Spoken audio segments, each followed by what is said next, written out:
আসসালামু আলাইকুম। ষষ্ঠ শ্রেণীর গণিত টিউটোরিয়ালে তোমাদেরকে স্বাগতম। এই ভিডিওতে অনুশীলনী ২.৩ এর ২৬ নম্বর অঙ্ক থেকে আলোচনা শুরু করব। শিক্ষার্থীরা, আমরা পূর্বের ভিডিওগুলোতে এর আগের অঙ্কগুলো আলোচনা করেছি। ভিডিওগুলো দেখার প্রয়োজন হলে দেখে নিবা। এই ভিডিও ডেসক্রিপশন বক্সে লিঙ্ক দেওয়া রয়েছে।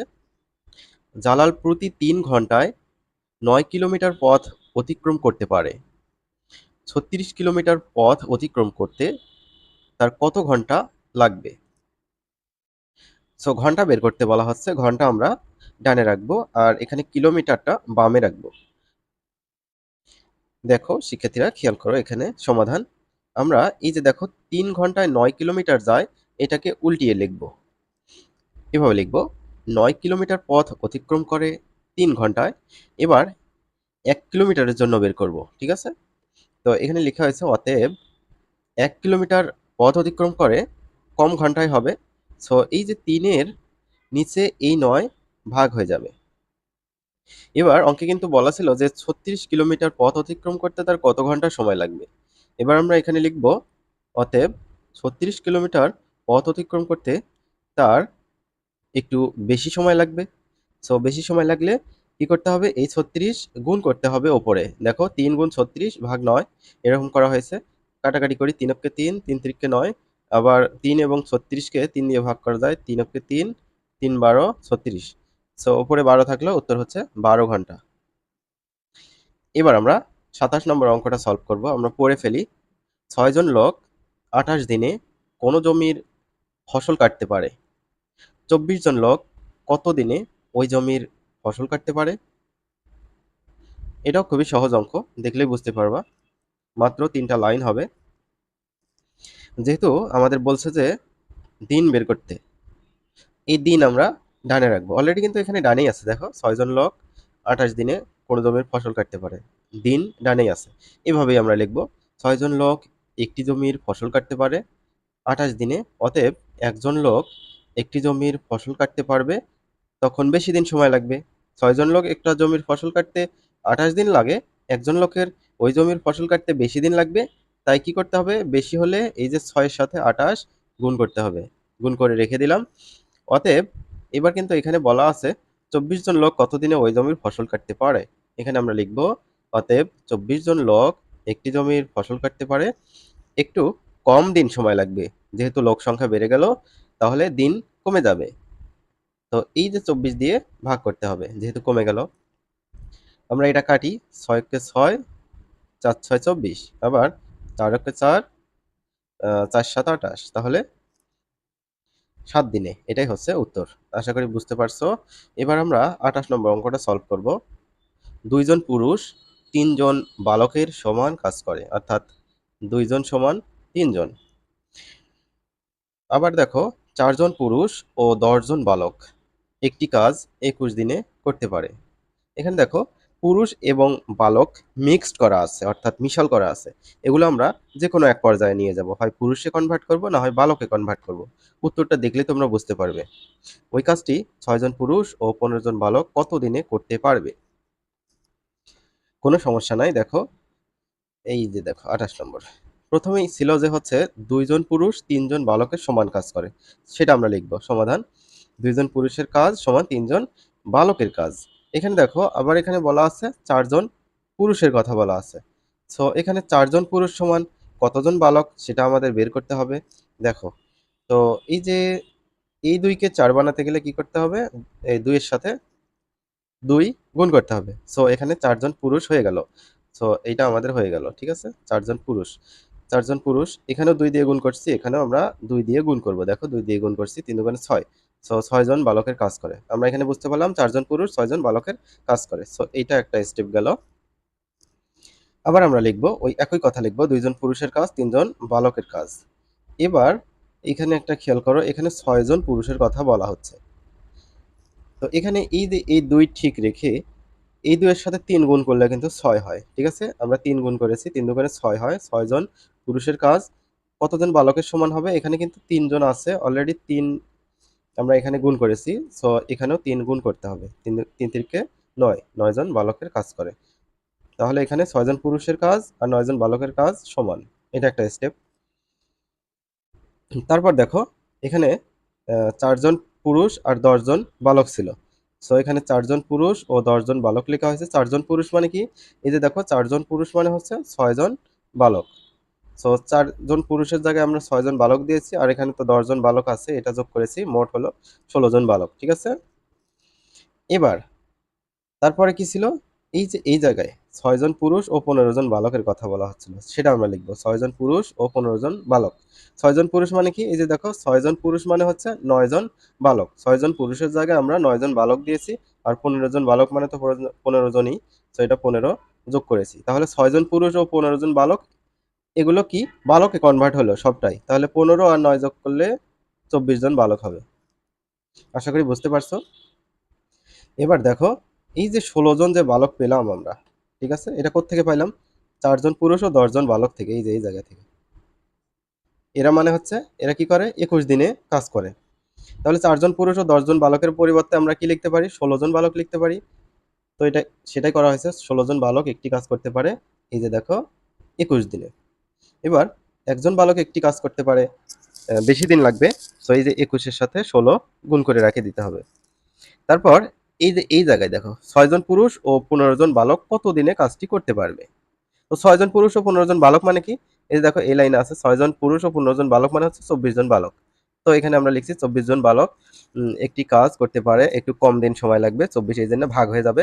তো আমরা কাটাকাটি করি, 7 দিয়ে কাটি, আচ্ছা 3 দিয়ে কাটি, 3 7 21, 3 8 24, 8 একে 8, 8 দুগুণে 16, 7 দুগুণে 14 দিনে। তো 14 দিনে কাজটি করতে পারবে, এটাই হচ্ছে উত্তর। এবার 29 নম্বরটা দেখো। 29 নম্বর, কোনো কাজ আলিফ 20 দিনে এবং খালিদ 30 দিনে করতে পারে। তাদের দৈনিক মজুরি যথাক্রমে আলিফের 500 টাকা আর হচ্ছে খালিদের 400 টাকা। তারা একত্রে 3 দিন কাজ করার পর বাকি কাজ খালিদ একা সম্পন্ন করে। ক নম্বর কি বলছে? আলিফ ও খালিদ একত্রে একদিনে কতটুকু কাজ করতে পারবে? তো আমরা এটা এখন সলভ করব। শিক্ষার্থীরা, তোমরা প্লে স্টোরে গিয়ে কোড হর্স স্কুল গাইড লিখে সার্চ করবে। সার্চ করলে এই অ্যাপটি পেয়ে যাবে। এই অ্যাপের মধ্যে তোমাদের ক্লাসের সকল গাইড পেয়ে যাবে, আপাতত গণিত গাইড পেয়ে যাবে। তো শিক্ষার্থীরা, আশা করি তোমরা এই অ্যাপটি থেকে উপকৃত হবে। 29 নম্বর, এখানে জাস্ট অঙ্ক ওঠানো হয়েছে, আমরা এখন উত্তর দেখব। ক নম্বর কিন্তু আমরা পড়ে ফেলছি।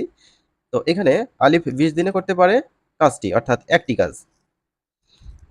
এবার একদিনে করতে পারবে কি? কাজটির 20 ভাগের 1 ভাগ অংশ। সেম ভাবে খালিদ 30 দিনে করতে পারে কাজটি, অর্থাৎ সম্পূর্ণ কাজটি। খালিদ একদিনে করতে পারে কাজটির 30 ভাগের 1 ভাগ অংশ। 2 জনের ক্ষেত্রে গেল।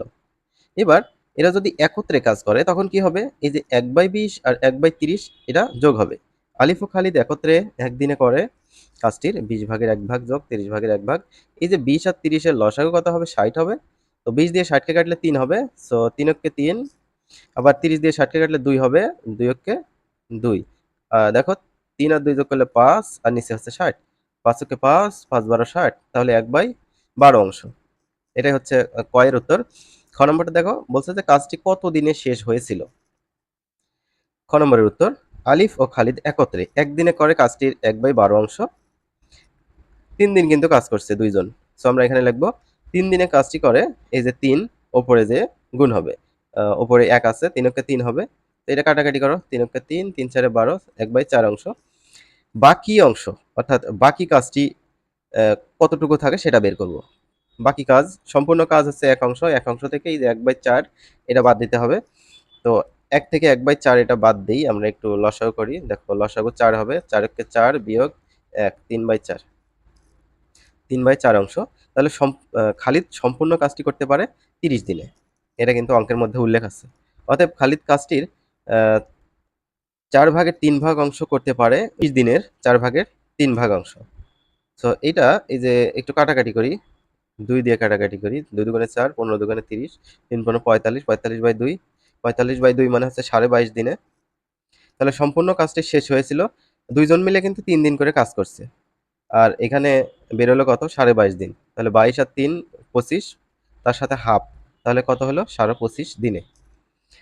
এটা হচ্ছে ক্ষয়ের উত্তর, আশা করি বুঝে গিয়েছো। এবার হচ্ছে গ নম্বরটা দেখো, গ নম্বর কি বলছে? যদি প্রত্যেককে আলাদাভাবে কাজটির 5/16 অংশ সম্পন্ন করে তাহলে তাদের প্রাপ্ত মজুরির অনুপাত নির্ণয় করো। মজুরির অনুপাত নির্ণয় করতে হবে। গ নম্বর, আলিফ সম্পূর্ণ কাজটি করতে পারে 20 দিনে, এটা অঙ্কের মধ্যেই উল্লেখ আছে। অতএব কাজটির 5/16 অংশ করতে পারে। সো এই যে 20 দিন গুণ 5/16 হবে।